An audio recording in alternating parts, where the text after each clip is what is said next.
Okay. Excellent. So I know that people have a hard time getting stressed out in different situations. Do you have a way personally that you handle stress in your life? Yeah, I think it's important for people to realize when it comes to stress that it's really not the event itself that's really the problem. It's the perception of the event, and then how they perceive that's impacting what they're maybe trying to do or accomplish. So for me, it's first off, you've got to kind of reframe that in a way, meaning you can change the perception of things. Like for example, I'll have people that lose a child and they'll rebound and have resilience. Other people have a hangnail, they can't get out of bed for a week. So we know the way we look at those events of our lives has a big impact on how we can handle them. So again, it's like the old thing, you change what you can, accept what you can, and then do what you can to bounce back and change the perception of those events as best you can. So what you're saying is to reframe the event. In a way, you can always reframe something. You can look at it in so many different ways, and perception is huge in terms of stress management. People don't realize the power they have by just altering perception. What about like doing some activities like yeah, as far as practical things, anything that can bring your attention into kind of a more present time awareness is usually very helpful. Because if you look at stress response, for most people, they're disengaged from the present moment. They're either worried about something that happened, or they're fearful of something or some trauma of the past, or they're worried about what may happen in the future. And as a result, they're not quite connected to that present moment. And so all stress management techniques, if you think about it, whether it's meditation, yoga, prayer, whatever, they bring you into right into present time. And so any little present time awareness tool. Now I do Tai Chi, I was just thinking Qigong, that. I do breath work. I was just watching Frank do his Tai Chi while people were in the conference, and he was taking a quiet moment to himself. Yeah, it was me centering myself. So you have these little centering moments. But frankly, with breath work, just really working with breath in and out, it's the most primal function we have. You can do that driving the car, you can do that sitting at your desk. Take that moment where you just identify and just align with your own breath. It'll bring you right into a present time moment. And scientifically, you could tell us a little bit about the oxygenation and what that actually does. Well, what happens is when you get into that, trauma of the past or concerns of the past and worries about the future, there's no resolution. So you're putting the body into a situation where the fight or flight response, which is the actual hormonal and neurological response that the body uses to protect us.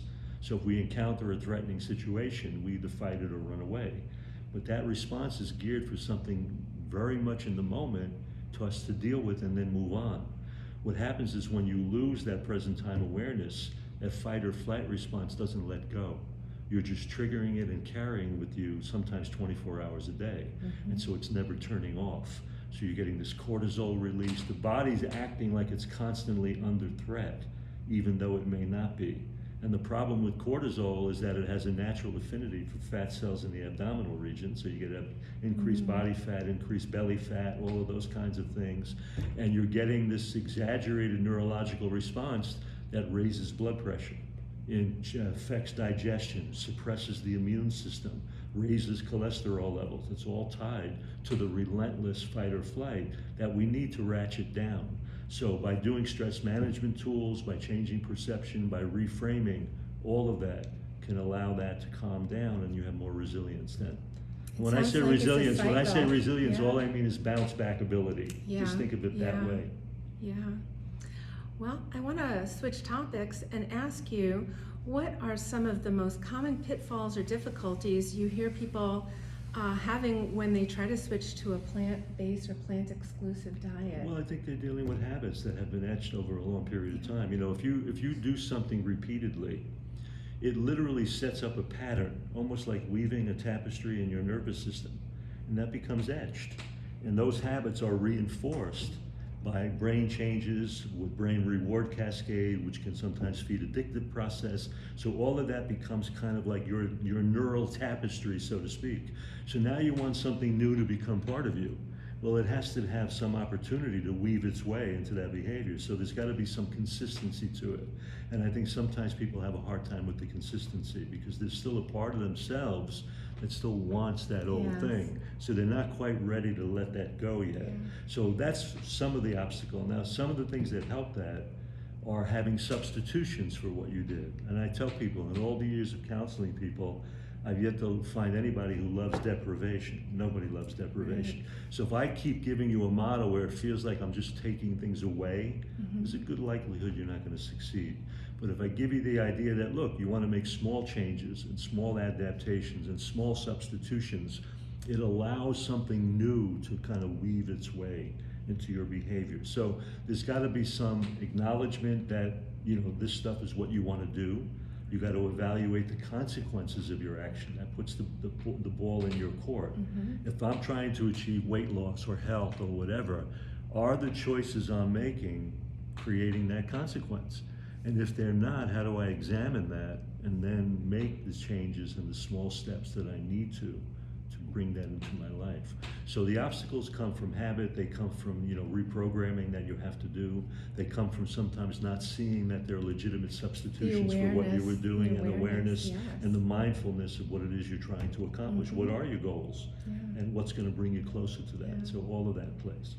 So what's a habit that you've had difficulty changing, and how did you go about doing that? Can you think of something? Early on for me, I was a kind of a person that was always very experimental, meaning that even when I did drugs, which I did in my life on the streets of New York. And you seem like a very bohemian type in your history. I did just about everything, and I was in bands and all of that. So, and there was a part of me that was always experimental, so I always wanted to try whatever. But what was interesting about it, none of that ever really stuck habitually. I was able to move through those things because I was open to everything. So even with drug use, which probably took a while for that to change over time, that might have been one that I worked with. Food choices, I had to change dietary pattern. I grew up in an Italian household. I didn't grow up eating vegan, so cheese was a biggie for me. Yeah. And I come to find out later that cheese has natural opiates in it that make it harder to break. Right, there are a number of different kinds of casein. morphine. So casomorphine is produced. Exactly. So some Makes of those you food feel items, good. makes you feel good. So when you take that away, there's a little mild opiate withdrawal. And I remember cheese being harder than sweets, and that was never really my thing. For me, bread was a thing for me. Oh my gosh, we are I'm a bread so guy. on the same page. I'm a bread guy. I was a you give me dairy, Chinese gluten, food. You dairy, give me gluten, Chinese and food, I could eat a loaf of bread with it. Yes. So I know that about me. Yes. So that's why we'll use breads like Ezekiel bread sometimes. Those harder breads, I find that they satisfy with a lot less. If you give me a good vegan soft, I eat the whole loaf. So I got to be careful with that. So you know your pitfalls. I know my stuff. I know my triggers, and that's another Yeah. thing. Mindfully, you get to know your triggers. Yes. And once you do, then you realize that you can dance around those. Do you keep bread in your house? I do. Well, I live with my two sons, so I don't block what they want to so do. your environment is such that you are able to steer clear of things in your environment. Well, we that you don't put them in there as necessarily- much as we like. My guys don't eat, refined sugar a lot or a lot of dairy. One of them still has a little cheese, but that's not attractive to me anymore. So it's possible to have those things in your environment and still You have. can, but when you're first changing, that's probably true that Okay. you need to change the setting. Absolutely. Yes. You need to get them away, because if you're trying to have new choices, give them a little life to breathe within your life, and you have those other options around, it's not going to happen as much. It's going to be harder. Let me ask you another question. How do you manifest self-compassion in your life? To me, that's been a byproduct of this lifestyle over many years. In fact, I'm going to talk about that today in my lecture a lot. Oh, I We're can't wait to hear going it. into compassion, empathy. We're going into all of that. Okay, And not only that, good. the data on how that changes the body itself, reducing inflammation and everything else. I mean, just some amazing research. So you're saying that self-compassion can reduce inflammation in the body? Yeah, actually, there's a new study came out of University of California. My partner is involved with a lot of this research, where the sense of awe and wonder so dramatically altered inflammatory cytokines for people that Like were when you just see in the a beauty nature of scene, or nature, they got into yeah. beauty, or even the beauty of a musical piece like a Schubert, like Ave Maria, some song of them. Yeah. It completely altered cytokine production in the body. Mm-hmm. So when you think about the mind-body connection of positive emotion, we need to understand how powerful that is. Mm-hmm. The beautiful thing is the foundation of eating this way in a plant-exclusive manner. The foundation is of the highest moral values of humanity. Compassion, Yes. empathy, and love. That's really Yeah. what this is about. So that's why this eating plan over time not only provides nutrients that are the most usable for human constitution, but they provide a mindset that now becomes incorporated into that neural tapestry. And so that's a very, very important piece for how we then look at ourselves in a bigger way. Because too much of health is still a little bit too much about self-centered interest. I'm going to get healthy. Yeah. I'm gonna, me. Yeah. But, And you I'm know, going to look good. But what's That's the it. essence of true spirituality? It's not religiosity. It's having a sense of how I fit in Yes, with with life others, around, with our with community, everything around right? me, the life around me, the planet Yes. around me. So that sense of connection and concern is really the foundation of spirituality. So the spiritual focus of eating and living this way is very profound because it brings you into that greater awareness.